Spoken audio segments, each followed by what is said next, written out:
என்னை விட்டு பிரியறது கொஞ்சம் கஷ்டமாக தான் இருக்கும், உங்களை விட்டு பிரியறது எனக்கும் கஷ்டமாக தான் இருக்கும். இத்தனை பேர் இவ்வளோ கேட்டு எனக்காக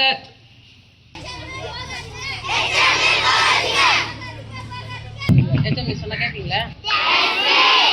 என்னோட உடம்பு சரியில்லைன்றதால என் உடல்நிலை காரணமாக தான் நான் இங்கே டிரான்ஸ்ஃபர் போட்டு வந்தேன், மாறுதலுக்கு விண்ணப்பிச்சிருந்தேன். அது கூட யார்கிட்டையும் நான் சொல்லிக்கல, ஏன்னா தெரிஞ்சா யாரும் போக விட மாட்டேங்க. மாணவர்களாகட்டும் ஆசிரியர்களாகட்டும் யாருடைய விருப்பமோ போகிற மாதிரி இருக்காது. அதால தான் நான் யார்கிட்டையும் சொல்லாமல் தான் போட்டிருந்தேன்.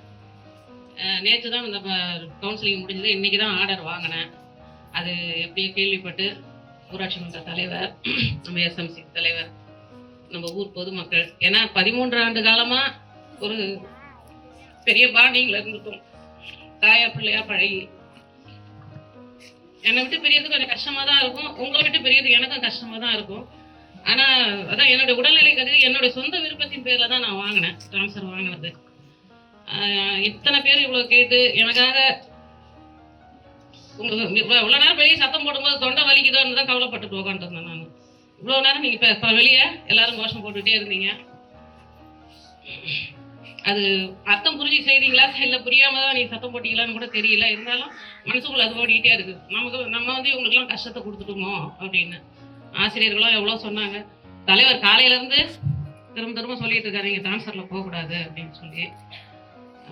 சரி, ஒரு மாற்றம் இருந்தால் கொஞ்சம் நமக்கு கொஞ்சம் நல்லா இருக்கும் அப்படின்னு நினச்சி தான் நான் போட்டது. ஆனாலும் உங்கள் அன்புக்கு கட்டுப்பட்டு என்னுடைய முடிவை நான் மாற்றிக்கிறேன். இதே பள்ளியிலே நான் தொடரேன். எல்லாரும் நல்லா நம்ம ஒரு அடையாளத்தை நிலைநாட்டிட்டு போகணும் அப்படின்னா, வாழ்க்கையில் நம்ம முன்னேறணும்னா கல்வி தான் நம்மளை காப்பாற்றும், கல்வி தான் முன்னேற்றும். அதை மட்டும் நீங்கள் என்னைக்கு விடக்கூடாது. இன்னைக்கு வந்து என்னை இங்கே இருக்கணும் அப்படின்னு சொல்லி போராடினது பெருசு இல்லை. படிப்பையும் என்ன பண்ணணும், 2 கண்ணா பார்த்து நல்லா படிக்கணும், முன்னுக்கு வரணும். தெரியுதா? வேற எதுவும் நம்மளை காப்பாற்றாது. எது மட்டும் தான் நம்மளை உயர்த்தி வைக்கும், எது மட்டும் தான் நம்மளை காப்பாற்றும்? கல்வி மட்டும்தான்.